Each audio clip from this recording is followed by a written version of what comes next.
What up? It's your boy T holding it. Oh shit, hold on. Alright, part two, you know what I'm saying?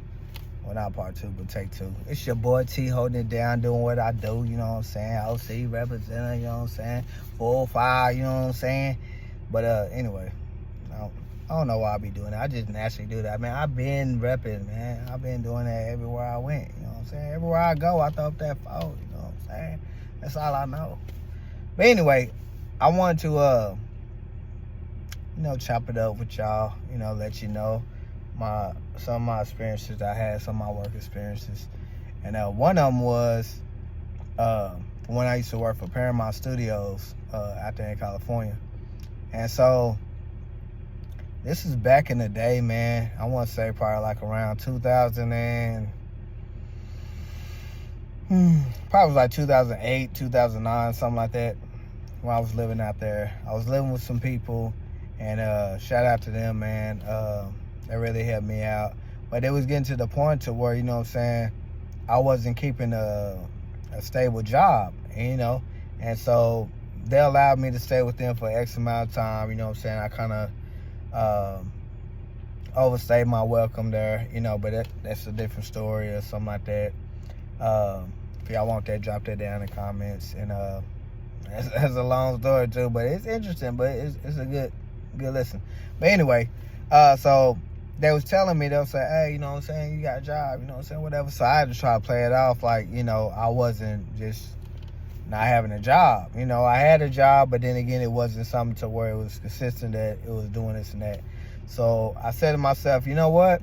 I came to LA because I wanted to pursue my music career, and my acting career. So I was already doing some music stuff a little bit, or working around some people that was doing music stuff. So that was kind of like getting me in the door.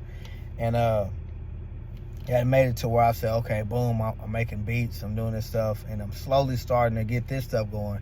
Now I need to do the other side, as far as like the movies, TV shows, or whatever the case may be, commercials, they don't matter. So I said to myself, man, it's tough to do this. You need like an agent, all the extra stuff. I was like, man, I ain't got no money for any of that stuff right now. You know what I'm saying? I'm barely surviving as it is. So I end up saying, what's the next best thing? All right, boom. So I was looking at temp services, or like different places like that. And I came across an ad to what it was saying that you could work for Paramount Studios as a mail carrier. So I was like, I don't know what the hell that is, but I need to apply for it. So once they told me more information about it, they just basically saying that, okay, well, you're going to be working in the mail room up there at Paramount Studios, and then whenever like a package is delivered, a mail needs to be taken somewhere to like a different set or whatever like that, then you could be able to just, take it over there. But it's all on like the studios type thing. So I was like, man, that's perfect, man. That'd be cool. Even though I didn't want to do nothing like that, but it's getting me that closer to, rubbing elbows with people that could put me into like a movie or whatever, you know what I'm saying? So I was like, cool, man, I'm going to end up doing that, man. That should be cool. I'm going to end up doing that. And so I ended up getting hired or whatever. And I was like, all right, cool. Start working there, Of course, like any job, man, to where if you brand new, you kind of like a little lost puppy, especially if you don't have no real trainer that's showing you exactly what you need to be doing. You're going to like, okay, you just waiting around like, okay, yeah, I'm here. And it got to the point where I was like, man, I hope I don't get fired or they don't want me because I ain't doing that, you know what I'm saying? But that wasn't the case. So I was like, so all right. So I started learning the ropes or whatever. Somebody that was already there that was, been there for a cool minute, he was showing me the ropes. Now, in the mail carrier room at the time, I don't know if it's still like that. Everybody is, I don't know, But it was a large Hispanics that was working in there. So it was just me and a bang of dudes that was off in there. And a lot of people, speaking Spanish and all. So I'm the only, black dude that was off in there. And so it probably was like a good, if I could remember, it probably was like a good,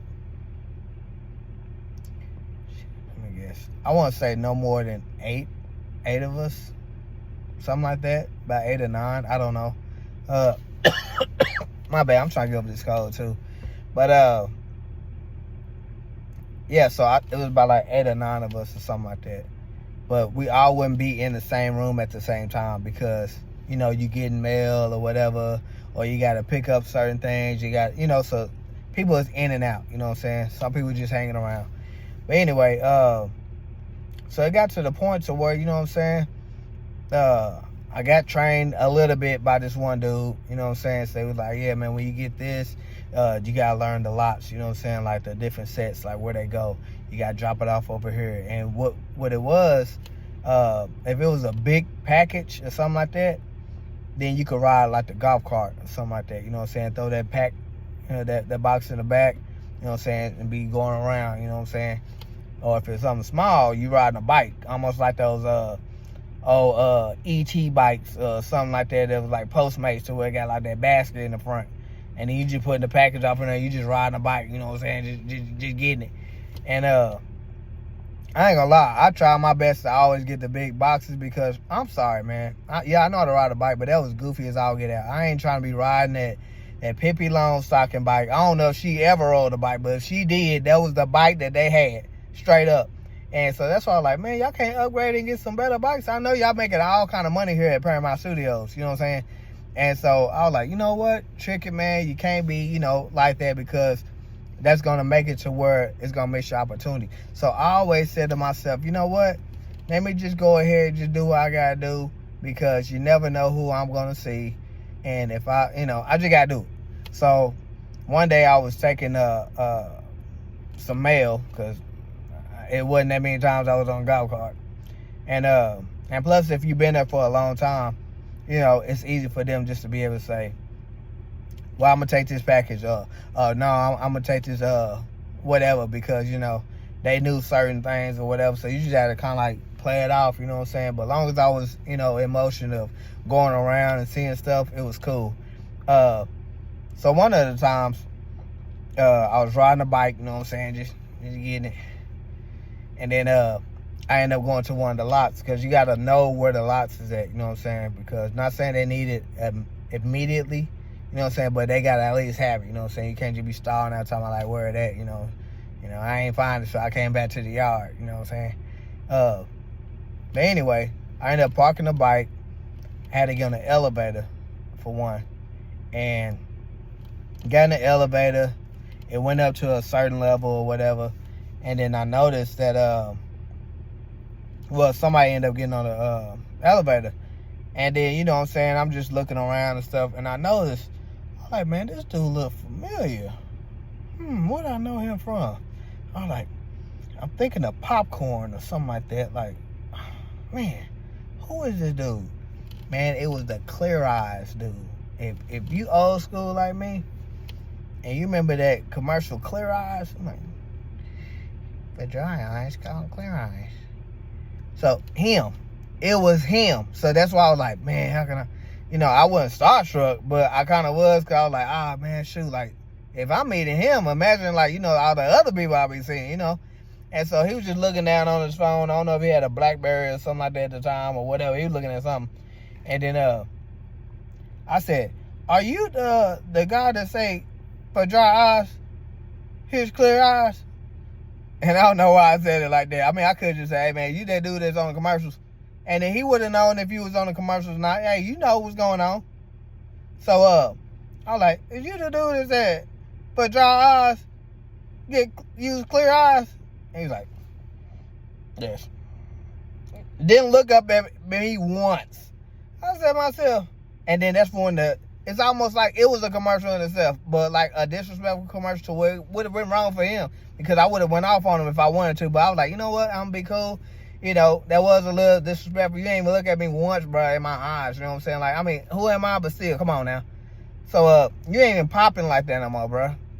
But anyway, so he was looking out. Yeah, no, I mean, I said to myself, I said, all right, so this must be the level of the stars. So I need to get out, even if it's not my floor. So as soon as he opened it up, it was like a commercial, because as soon as he said, yes, that's when the doors opened up. And then he started walking out, still looking down. I'm like, okay, you think you hard. I hope you trip. I didn't say that, but I was thinking that. So I was like, okay, let me go ahead and deliver this package first, like this little mail thing first. Had to go up on the right floor. And then I dropped that off, you know what I'm saying? I'm up here trying to look around. I was like, who else could it be, you know what I'm saying, famous? I ain't see nobody. So I said, let me hurry up and go back on that floor that he got off on. So I went back on the elevator, pressed the button, and I remember that he got off on. I forgot what floor he was on. It might have been floor 3 or something like that. I don't know. So I went back on there, whatever it was, I remember seeing it. And then started walking around. I said, okay, well, I ain't gonna look for him no more because, you know, he ain't gonna talk to you. You know what I'm saying? He sure ain't gonna hook me up. Because if he would have talked to me a little bit more, he could say, yeah, you know, and then I would have been able to do a little small talk, you know what I'm saying? About like, oh, okay, that's cool, man. Like, you know, did it take you a long time to try to get that part? Or, you know, how you do that? Like, you know, how did you start? Because I'm trying to get the game, you know what I'm saying, from people that actually did something, you know? So that's like, I need to ask them. But he ain't giving the time of day for that. Anyway, long story short, I didn't see nobody on that floor that I knew. It was just like a whole lot of people like in you know, business shirts and stuff like that. You know, just walking around. I said to myself, they probably is famous, but I ain't seen their ass on TV. You know what I'm saying? So I don't know who they is, you know what I'm saying? And I probably was walking up all kind of opportunity or whatever, but I ain't seen nothing. So anyway, I ended up coming back to the yard, whatever they called it, like the mailing room, mail room. So I went back to the mail room, you know what I'm saying, try to see if I go through some more mail or whatever to try to deliver or whatever. Sometimes they did want you to grab like multiple mails, you know what I'm saying, and that way you could just drop them off and all that stuff. But I don't think I had a lot that time. And maybe I was still in training. I don't know. Like I said, I wasn't trained right. Yeah, I wasn't even there that long. Let's keep it 100. I could count on, hold on, I think I was there probably like, man, maybe a week or two. Yeah, it wasn't long at all. Maybe a week or two. And I remember going inside the gate, you know what I'm saying, when I first get there, you know what I'm saying, you got to show a badge or whatever. And then that's when they'll open up the gates and then you go in the, you know, parking lot thing or whatever and park and then you in there. I do remember that. So, but anyway, so one day, I was delivering mail and I was back on the bike again. Some of those bikes was raggedy, you know what I'm saying? So it was almost like if you ever worked at Walmart before and you used to be an unloader or something like that, sometimes people, you know what I'm saying, they can't wait to claim the little, oh shit, hold on, y'all.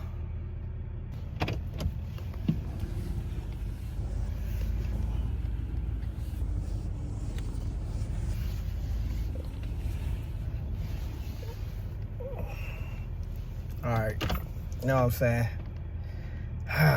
Take 3. Well, back to it. My bad, y'all, you know what I'm saying? Up here at work, you know what I'm saying? You never know what's going on. You know, gotta handle work orders and stuff like that.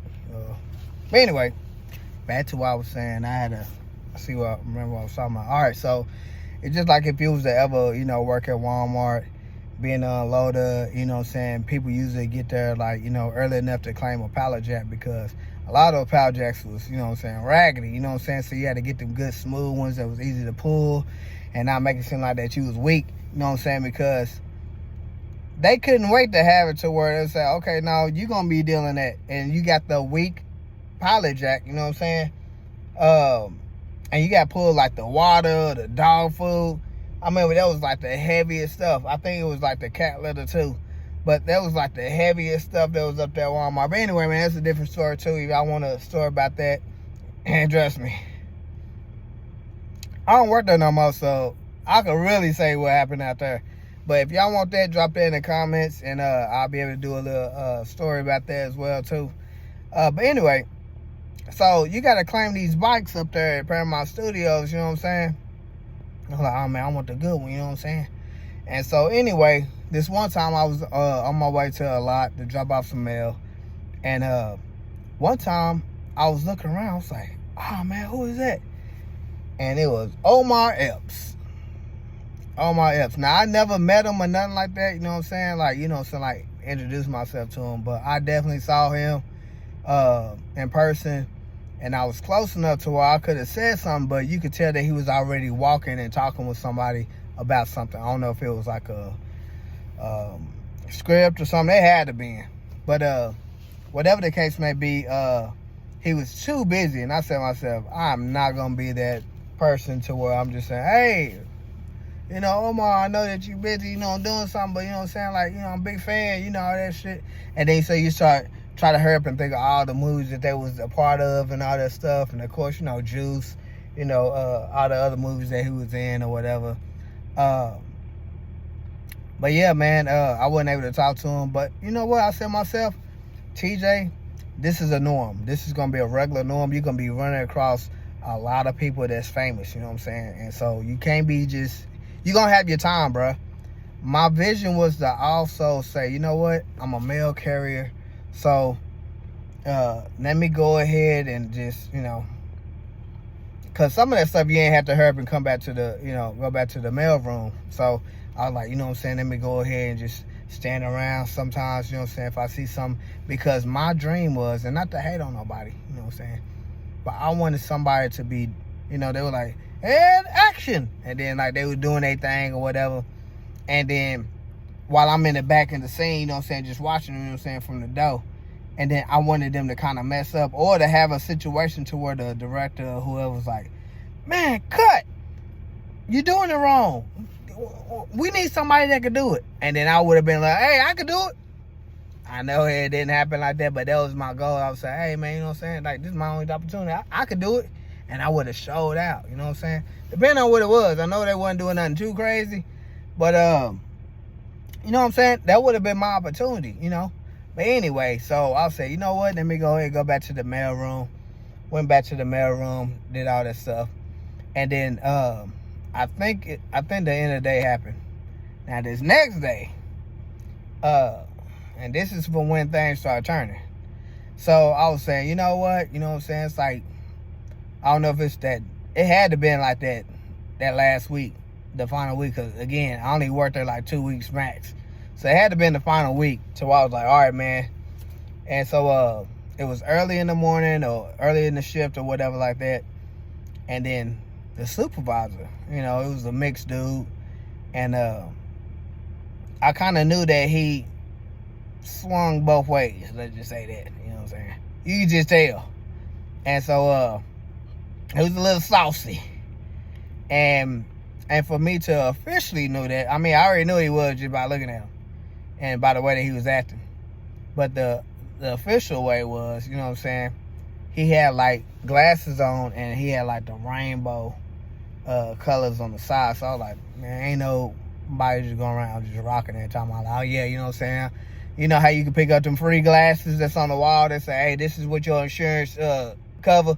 Ain't like he just said, you know what, let me just grab these. I knew exactly why you picked them, bro, straight up. And that's your, you know, that's your business, you know what I'm saying? But some reason he was trying to make it my business. And this is exactly what we was getting at. So it was early in the shift and we had like a lot of mail that came in. And so people was like, oh man, you know what I'm saying? Like they, you know, they just wanted to chill because I think they had a TV that was off in there.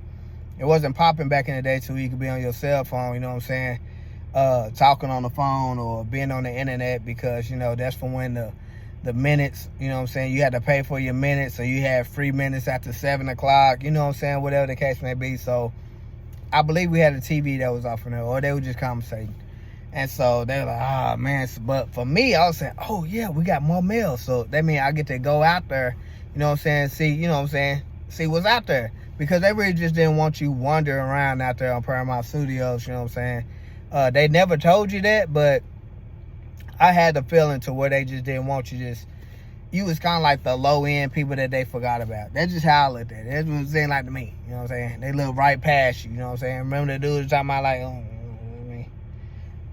it was a lot of them people out there. And so anyway, I was like, man, you know what I'm saying? So I got up there, you know what I'm saying? I started digging through some of the mail. And then, like, he, like, pushed me to the side a little bit. Not really, but, like, almost like, oh, no. You don't have to. No, let them take care of that. And I was like, oh, no, I'm cool. Like, I want to be out there. Like, you know what I'm saying? Let me handle that.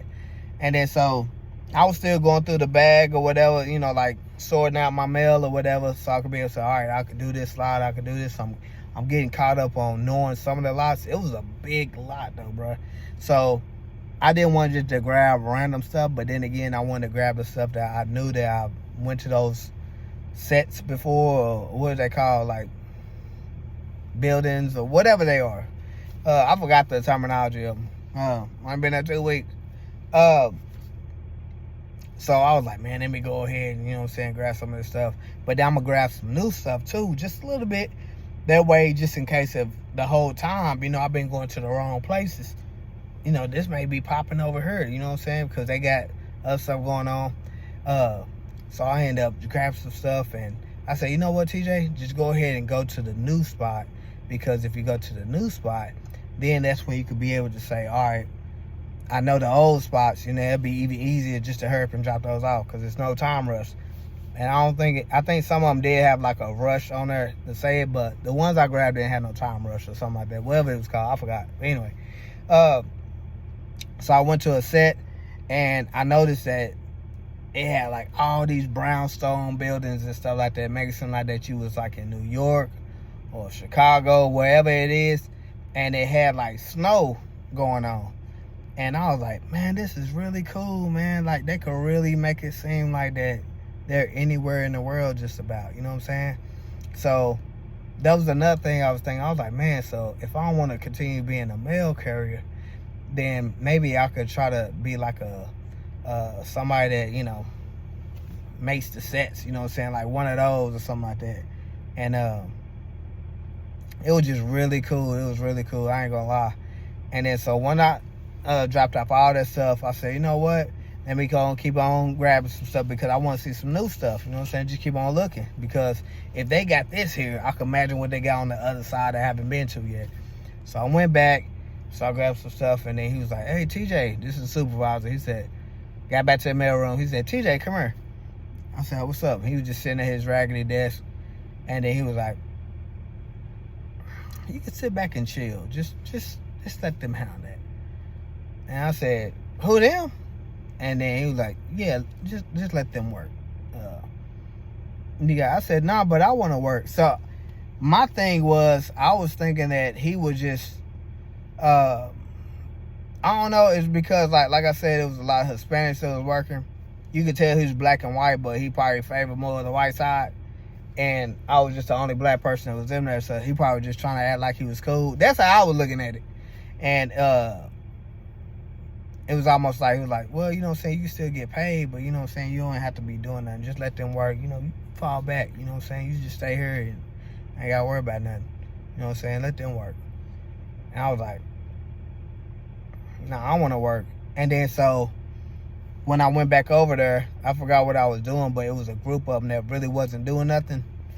And then that's when one of them was saying, like when I wasn't around him, he said, I think he like you, Holmes. I'm like, first of all, I knew they was talking to me, but I was saying to myself, nah, bruh, he ain't like that. And they was like, I think he likes you, Holmes. I was like, man, don't even start that stuff. And then so I was like, nah, it can't be. And then my brain just started thinking. I was like, okay, he do look a little saucy. You know what I'm saying? I mean, not a little bit. He would. And them glasses, it's all adding up, bro. And he wants you to stay behind? I'm like, nah, So I got in defense mode instead of just allowing them to get in my head. They did. And then so I was like, man, now, he don't like me. I was like, man, I'm from Oklahoma. I don't play none of that. Now, for one, again, I still am used to it, but it was really bad back in the day to why I couldn't wait to say, I'm from Oklahoma. We don't have no people that's on the other side of the fence like that. That's everywhere around the world, bro. But I was just so used to saying that. I was like, I'm from Oklahoma. I don't play like that. I don't get down like that. And then so they was like, okay, but yeah, he like it. And so we was all just chopping it up and stuff like that. And because at first they was speaking heavy Spanish, you know what I'm saying? I was like, man, I don't know what they talking about. But then you could tell that some of them was speaking English, you know what I'm saying, to me and all that stuff. They were like, yeah, you know, this and that.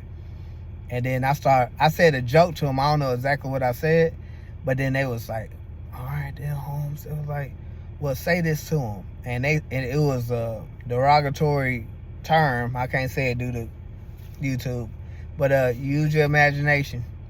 And I end up saying it to him, because they was saying, say that to him, say that to him. And then, and so I didn't think it was derogatory, to be honest with you. I didn't know that, because I didn't know what it meant.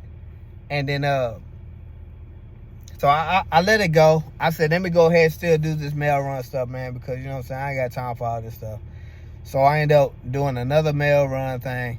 I came back, and then that's for when he brought me to his desk after that, when I got back to the mail room. He was like, hey, you know, I just want to let you know that, you know, you've been working hard.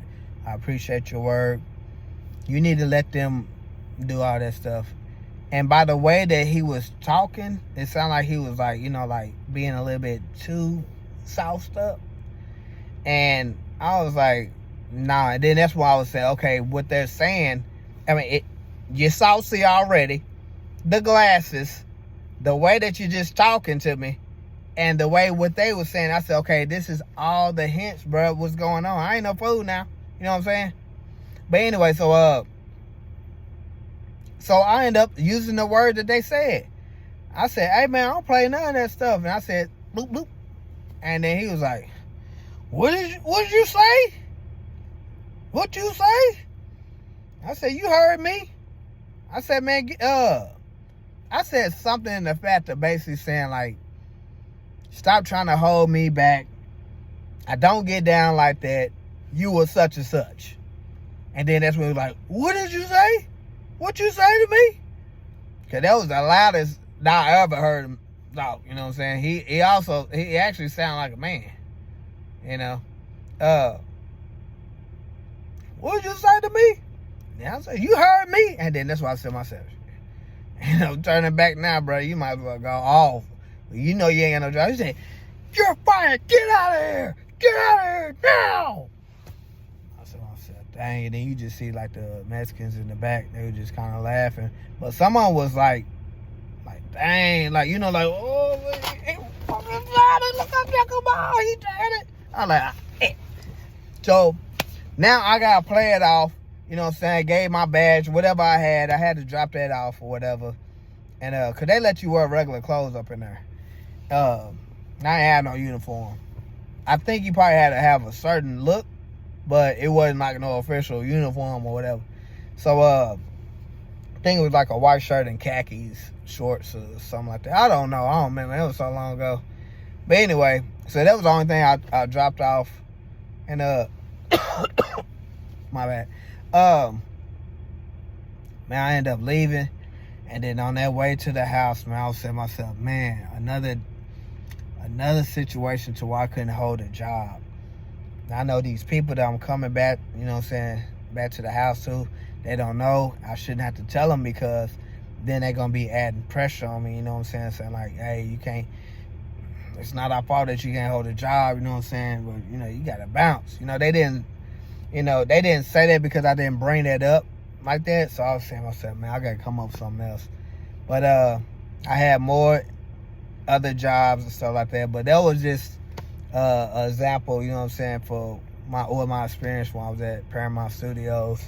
I had a nice little experience there, but I just wish it would have been longer, because I'm not going to say I promise you or I guarantee you that I would have had success in the movie, but I definitely would have been rubbing elbows with people to where they could have at least put me in position to say, okay, we'll try this out. This is how you do the auditions. You know, this is how you do that. Because I was definitely, my drive, I was trying to get it, bro. I was trying to, I don't know, but, you know, everything happened for a reason. It's all good. And, yeah, that's just my experience. So, if y'all like that, y'all want to hear more stories or whatever, drop it below, like, comment, subscribe, and I'll get up with y'all later. Peace.